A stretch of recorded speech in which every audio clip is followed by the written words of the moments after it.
Hello friends. आज हम इस वीडियो में बात करने वाले हैं भारत की मूर्ति कला के विषय में। भारत की मूर्ति कला के बारे में जब हम चर्चा करते हैं तो सबसे पहले हमें समझ लेते हैं कि भारत की मूर्ति कला से आशय क्या है। देखिए, मूर्ति कला प्राचीन काल से वर्तमान तक आज भी मूर्तियों के अलग अलग प्रकार, अलग अलग धातुओं का इस्तेमाल किया गया, अलग अलग क्षेत्रों में अलग अलग मूर्तियां बनाई गई। तो भारत का जो इतिहास है वो शुरू कहाँ से होता है? भारत का इतिहास हम लोग सभी जानते हैं।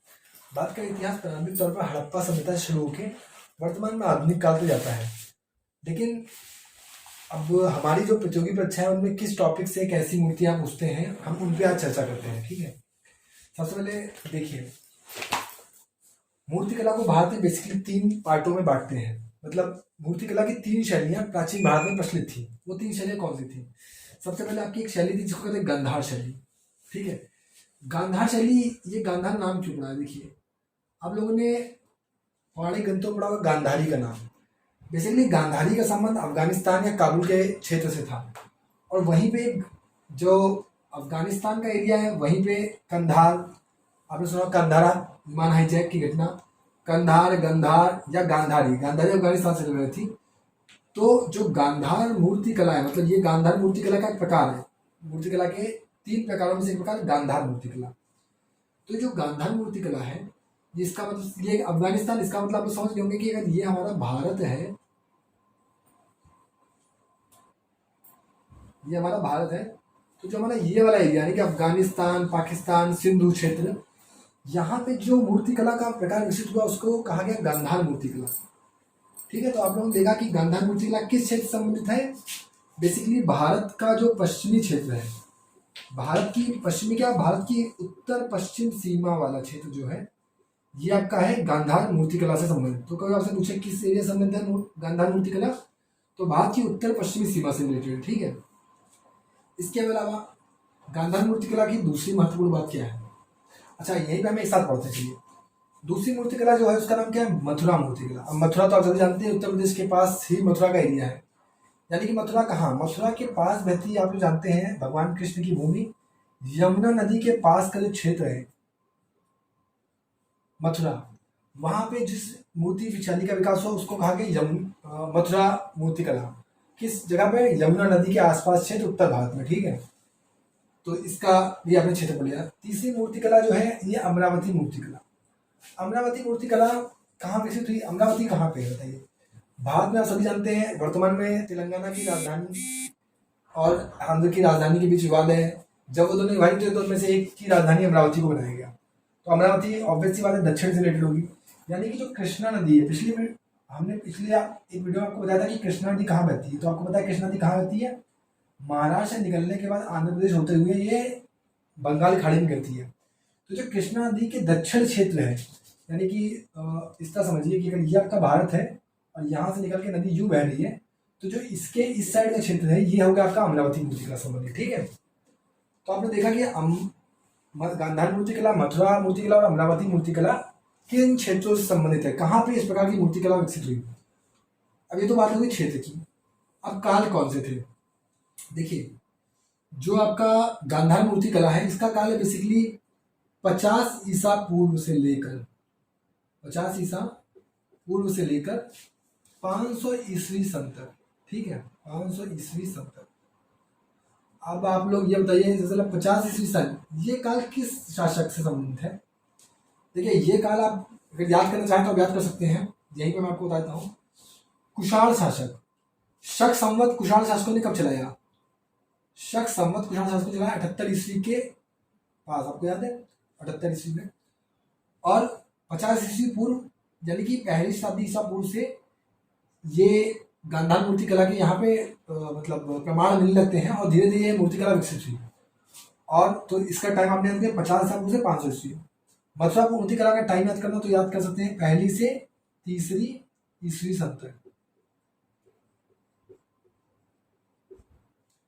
ठीक है, अब इसके बाद जो आपका अमरावती मूर्ति कला है इसका देखिए एग्जैक्टली कोई टाइम नहीं बदलता है, लेकिन सातवाहनों के आसपास आप कह सकते हैं ये एक्चुअली लगातार अलग अलग कालों में विकसित हुई। बेसिकली जब बौद्धों का काल शुरू हुआ, जब बौद्धों के समय में सातवाहन और जब बौद्ध मूर्तिकला बौद्ध धर्म का प्रसार हुआ दक्षिण भारत में, उस समय इस मूर्तिकला का विकास शुरू हुआ। सातवाहनों का टाइम आप लोग जान लीजिएगा, जानना चाहें तो लगभग ये 250 ईस्वी सन तक रहा। पीछे लगभग ये आपका रहा 38 ईसा पूर्व से लेकर 38 ईसा पूर्व से लेकर लगभग 250 ईस्वी सन तक सातवाहनों का टाइम मिलता है। ठीक है। अब प्रभाव, अब बात होती है कि गांधार मूर्तिकला पे कौन सी शैली का प्रभाव देखा जा सकता है। गांधार मूर्तिकला में बेसिकली, अब चूंकि ये आप लोग देखो उत्तर पश्चिम भारत से आ रही है, तो यहाँ पर जो प्रभाव किसका होगा, इंडो ग्रीक सभ्यता का, इंडो ग्रीक शैली का प्रभाव दिखाता है। इसके अलावा मध्य एशियाई प्रभाव दिखाता है। मध्य एशियाई प्रभाव कैसे, देखिए इसके पास में ईरान था, ईरान, टर्की, ये जो पुरानी मध्य एशियाई सभ्यताएं थी, उन वहाँ पे जिस प्रकार की मूर्तिकला देखी जाती थी उसका ही प्रभाव यहाँ देखा। इसके अलावा वहाँ इस समय एक बहुत ही फेमस सभ्यता थी ग्रीस की सभ्यता। तो ग्रीस की सभ्यता का जो प्रभाव था वो लगातार मध्य एशिया होते हुए भारत की उत्तर पश्चिमी सीमा पर पड़ रहा था। तो जो मूर्तियां बनाई गई गांधार मूर्तिकला में, उन पर देखा गया कि ग्रीक देवता या मध्य एशियाई जो मूर्ति यहाँ बन रही थी उनका प्रभाव देखा जा सकता है। ठीक है। इसके अलावा मथुरा मूर्तिकला जो है पूरी तरह से भारतीय ही कला थी। ठीक है। इसके साथ क्या हुआ एक्चुअली, एक तो ये भारतीय मूर्तिकला, ठीक है, और प्लस इसमें भारतीय मूर्तिकला ही का प्रभाव है। ठीक है। पूरी तरह से शुद्ध भारतीय मूर्तिकला रही। अमरावती के इस पे किसी विशेष प्रभाव को नहीं देखते, लेकिन इसको मान लीजिए दक्षिण भारत में चूंकि डेवलप हुई, तो वहां पे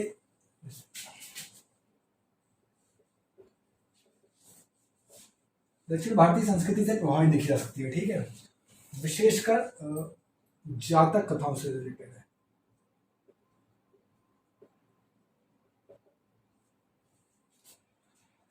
अच्छा, ठीक है। यहाँ पे अगली बात होती है कि मूर्ति बन गई तो मूर्ति में किस प्रकार के पत्थरों का प्रयोग किया जाता है।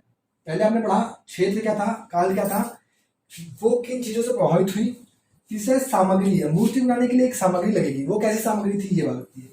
तो देखिए गांधार मूर्ति कला में दो चरण में इनके ऊपर प्रभाव पड़ा। पहले चरण में जो गांधार मूर्ति कला बनी वो नीले धूसर बलुआ पत्थरों से बनी। कैसे, नीले धूसर बलुआ पत्थर। ठीक है। नीले धूसर बलुआ पत्थरों से बनाएगी। देखिए कई जगह आपको मिलेगा नीले धूसर क्या होता है, हरित धूसर भी मिल जाए तो भी समझ लीजिएगा वो गांधार मूर्ति कला से ही संबंधित है। इसके अलावा बाद में जो गांधार मूर्ति कला बनी उन पर वो मिट्टी और प्लास्टर के लेप से भी बनाई गई है। ठीक है। तो दो चरणों में सामग्रियों का प्रयोग किया गया गांधार मूर्ति कला में। मथुरा मूर्ति कला में किस प्रकार की सामग्री का प्रयोग किया गया, तो आप लोग याद कर लीजिए। मथुरा मूर्ति कला में लाल बलुआ पत्थरों का प्रयोग किया गया। किस प्रकार के पत्थरों का, लाल बलुआ पत्थर। ये वही लाल बलुआ पत्थर है जो आजकल लखनऊ में काफी मात्रा में प्रयोग किए गए हैं। इसके अलावा लाल किला और अन्य इमारतों में भी इस प्रकार के पत्थरों का इस्तेमाल किया गया है, आप देख सकते हैं। अब अमरावती जो मूर्ति कला थी उसमें सफेद संगमरमर का प्रयोग किया गया।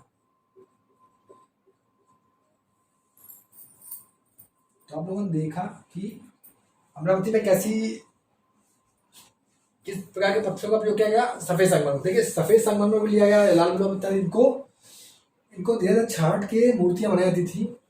तो आपने देखा कि किस प्रकार की सामग्री का प्रयोग किया गया, ये इंपॉर्टेंट है एक्चुअली, किस प्रकार सामग्री का प्रयोग किया। हालांकि सभी कुछ इंपॉर्टेंट है, छोटी छोटी बातें आप याद कर सकते हैं। अगली बात है, इनको संरक्षण किसने दिया। देखिए जो मूर्ति कला थी गांधार, इसको संरक्षण दिया कुशाण शासकों ने। कुशाण शासक विदेशी शासक थे, इन्होंने भारत में लंबे समय शासन किया। इसका एक प्रमुख शासक था, उसका नाम आप सभी जानते हैं, कनिष्क। तो कुशाण वंश ने गांधार मूर्ति कला को संरक्षण दिया अपने काल में। ठीक है। मथुरा मूर्ति कला को भी संरक्षण कुशाण ही शासकों ने दिया, कुशाणों ने दिया। इसके अलावा अमरावती मूर्ति कला को संरक्षण आप लोगों ने ऊपर ही पढ़ा चुका, सातवाहनों के समय में विकसित हुई। विशेष रूप से सातवाहन के समय में अमरावती मूर्ति कला का विकास हुआ। तो कभी आपको पूछे अमरावती मूर्ति कला का संरक्षक शासक कौन थे, तो सातवाहन थे। ठीक है। और बाकी इन लोगों का तो याद ही रखते हैं, कुशाण। अच्छा, यहाँ पे एक चीज और आपको बता देता हूँ। देखिए चलिए विशेषताएं, अब ये सब तो आप याद कर सकते हैं आसानी से, जो कठिन होता है वो ये, क्योंकि ये काफ़ी कंफ्यूजिंग होता है, ठीक है। तो हम लोग इसको लाइन खींच लेते हैं और फिर हम लोग पढ़ते हैं, ठीक है। इसमें देखिए सबसे प्रारंभ से शुरू करते हैं। गांधार मूर्ति कला की विशेषताएं क्या है? देखिए गांधार मूर्ति कला की जो सबसे पहली विशेषता है वो आप लोग इस तरह समझिए कि गांधार मूर्ति कला पर प्रभाव किसका था? इंडो ग्रीक का। इंडो ग्रीक यानी कि ग्रीस सभ्यता में जिस महान देवता का सबसे अधिक वर्णन मिलता है वो थे अपोलो। तो जो अपोलो से मिलती जो ऑब्वियसली होता है, जब प्रभाव था तो अपोलो की जो मूर्तियां था उनका ही प्रभाव यहाँ पे भी देखा जाएगा। अब गांधार मूर्ति कला या मथुरा मूर्ति कला या अमरावती में ज्यादातर बौद्ध प्रतिमाओं का निरूपण किया गया है, ठीक है। हालांकि कई अलग अलग धर्मों से भी संबंधित हैं, लेकिन जो गांधार है यहाँ पर विशेष रूप से केवल बौद्ध धर्म का ही निरूपण किया गया है, ठीक है। तो अपोलो की कैसे समानता दिखाई गई है? लहराते बाल, भगवान बुद्ध के लहराते हुए बाल दिखाए गए हैं।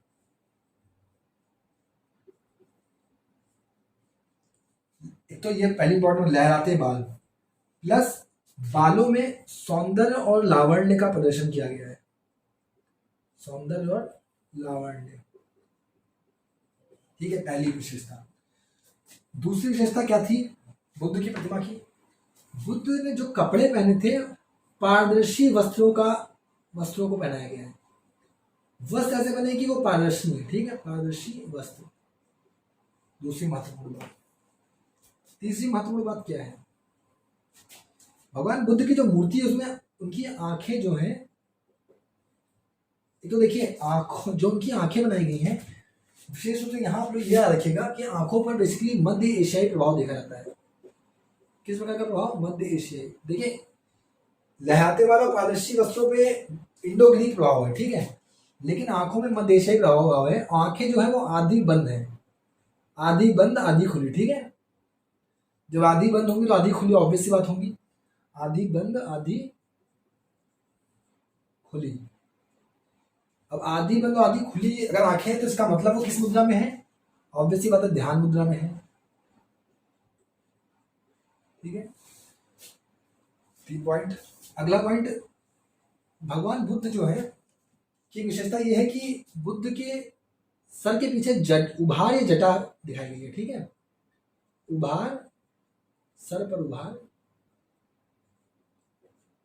सर पर उभार या जटा, ठीक है।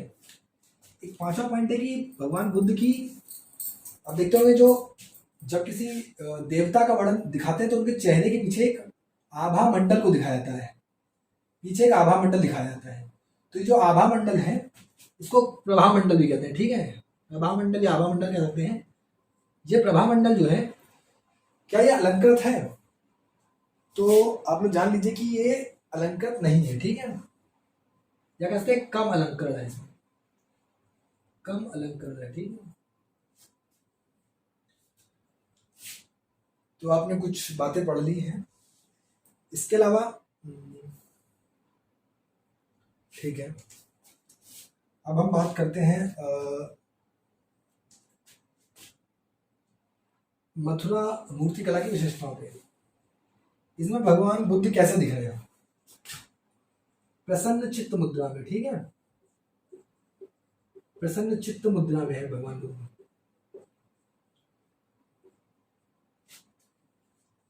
वस्त्र जो है, वस्त्रों में सिलवटें दिखाई गई, ये बेसिकली भारतीय विशेषता है, ठीक है।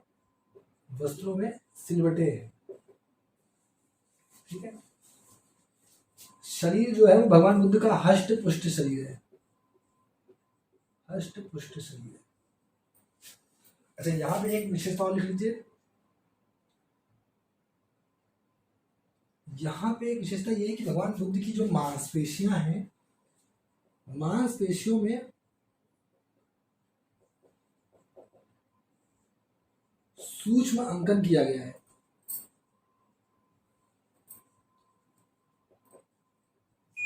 सूक्ष्म अंकन किया गया है, ठीक है। इसके बाद देखिए यहाँ एक चौथी विशेषता ये है कि जो भगवान बुद्ध हैं उनका सिर जो है कई जगह पे मुड़ा हुआ सिर और मूछें हैं, वो मुड़ी हुई है, मुंडी हुई है, मुड़ी मुड़ी मतलब वो क्लीन शेव है, ठीक है। इसके अलावा जो उनका प्रभा मंडल है, और अच्छा इसमें और यहाँ की विशेषता ये है कि उनके सिर पर उभार है, इसमें भी है। इसके अलावा यह है कि प्रभा मंडल जो है उनका यहाँ पे वो अलंकृत है।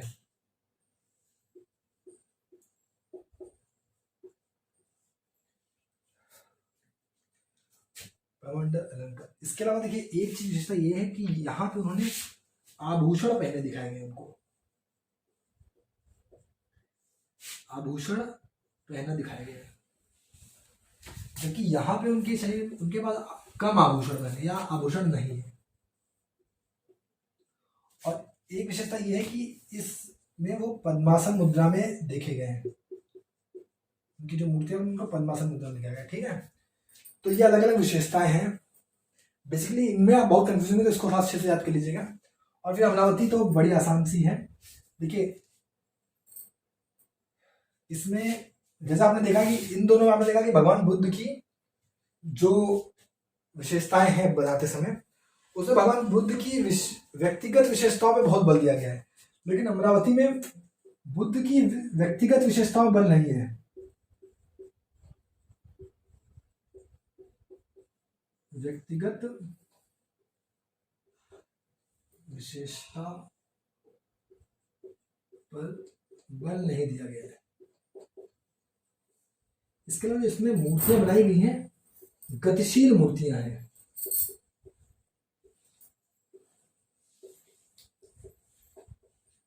इसके अलावा इसकी विशेषता यह कि यहां जो मूर्तियां देखी गई हैं वो त्रिभंग मुद्रा में देखी गई हैं। चार बोलते गतिशील मूर्तियां क्या होती है? देखिए गतिशील मूर्तियां तात्पर्य यह है कि चूंकि ये आप देखें जातक कथाओं पर आधारित थी, तो इसमें मूर्तियां कैसे होती थी? इसमें देखिए ऐसे एक पूरा पट्ट होता था, मूर्ति का एक पूरा पट्ट है, और इसमें अलग अलग बहुत सारे लोग चलते हुए या भगवान बुद्ध के सामने बैठे हुए दिखाए जा रहे हैं, घोड़े हाथी हैं, मतलब ये पूरा एक दृश्य लगता था, जिससे कि वीडियो टाइप का दृश्य समझ लीजिए, ठीक है। कोई एक मूर्ति, जैसे कि गांधार मथुरा में क्या एक मूर्ति रहती थी, लेकिन यहाँ पे एक मूर्ति नहीं थी, यहाँ पे बहुत सारे लोग आपस में चलते हुए बैठते हुए दिखाया है। तो जो पूरी शिलापट्ट होती थी, इसमें पूरी एक गतिशीलता दिखती थी।